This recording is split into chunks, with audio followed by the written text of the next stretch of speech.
Hi, I'm Jody Worrell. Today we're going to learn a basic turnaround over a slow blues progression in D. Let's jump right in and take a look.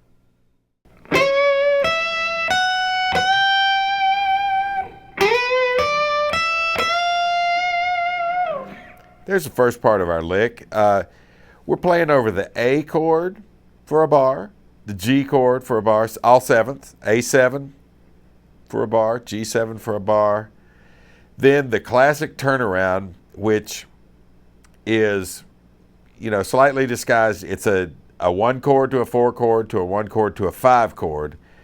In our case here, D7, da da da, G7, da da da, D7, da da da, A7. So you've got the same amount of time spent on each chord. The chords are kind of going like this. Boom, ba, ba, ba. Boom, ba, ba, ba, da, da, da, ba, da, da, da, da, da, ba, da, da, da. So that's just the classic last 4 bars of a blues song. So we're going to address our A7 chord, and I'm kind of thinking of this A, and I'm thinking of the 7th version of that, which would be this. So, starting with a note in that A chord, the 3rd, which is the C sharp.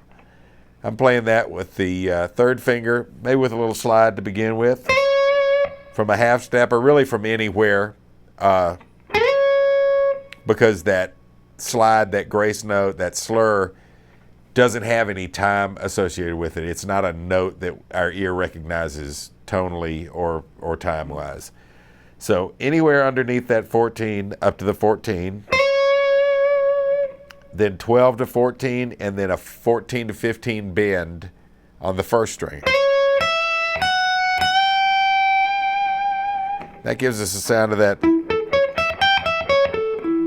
A7 chord.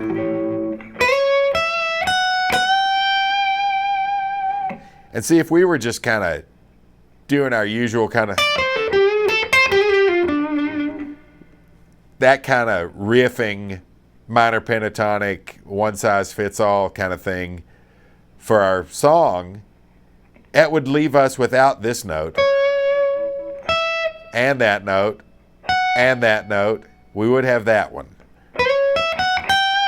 Those notes are so specific to the chord, they have to be left out of that minor pentatonic because they're not one size fits all. You can't use these notes on either the G chord or the D chord because they sound only like the A chord.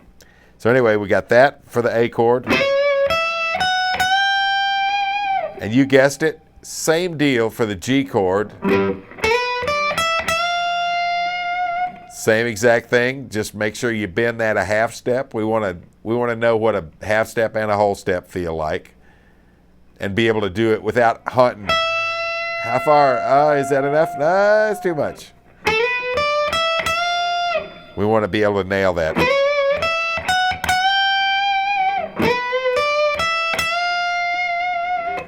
Then we've got the classic turnaround part.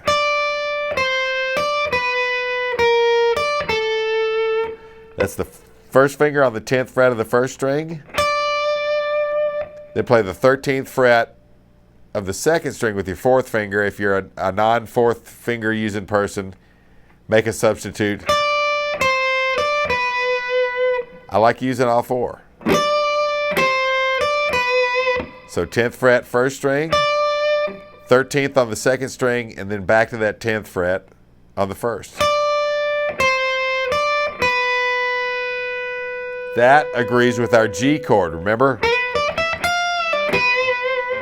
So at that point in time, our chord has turned to a G7. We're playing that note. Then we're doing a little passing tone here. Go on down to the 11th fret on the 2nd string. Keep punctuating with that 1st finger on the 10th fret of the 1st string.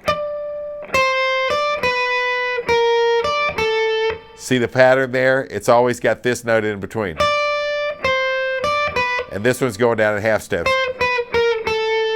with this one popping in between.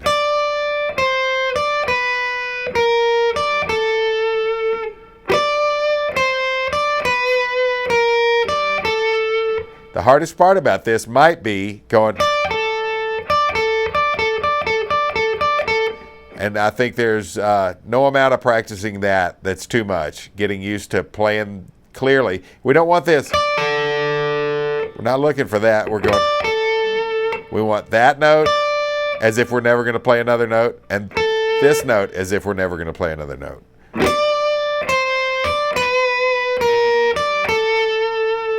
See, I'm fully invested in that note. I haven't just kind of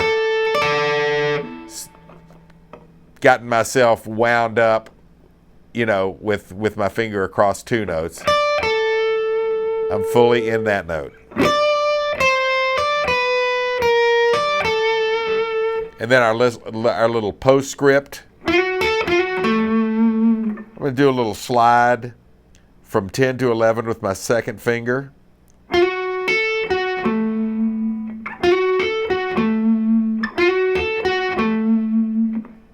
Second finger on the 11th fret of the 3rd string.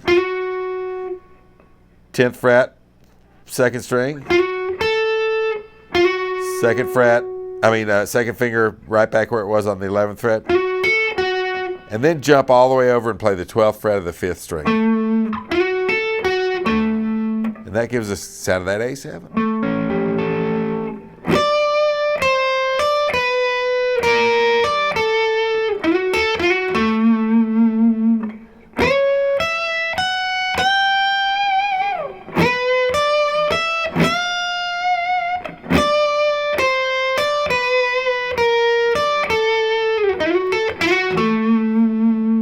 And there's our blues phrase in the key of D. Now we're going to trade the lick back and forth. I'll play first. I'll leave a space after me for you to play. We'll each wind up playing it 3 times.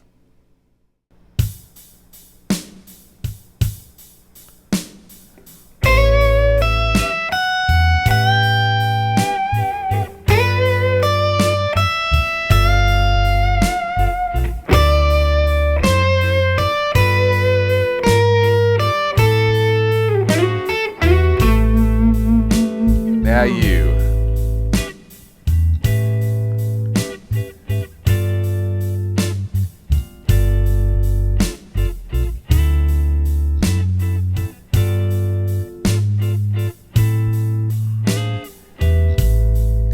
Again.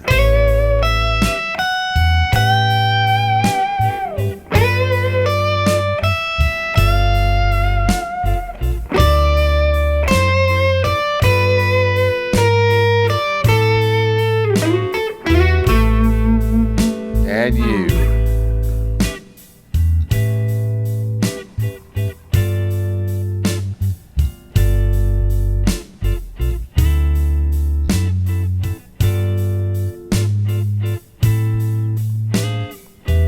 Last one.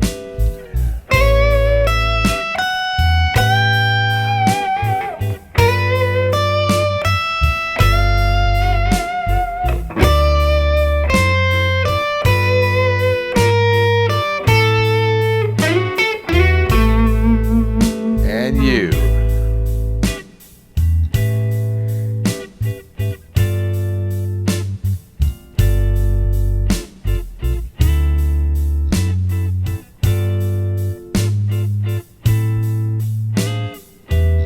All right.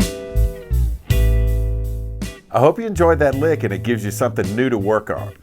Check out my Beginning Blues solo series for some extended learning.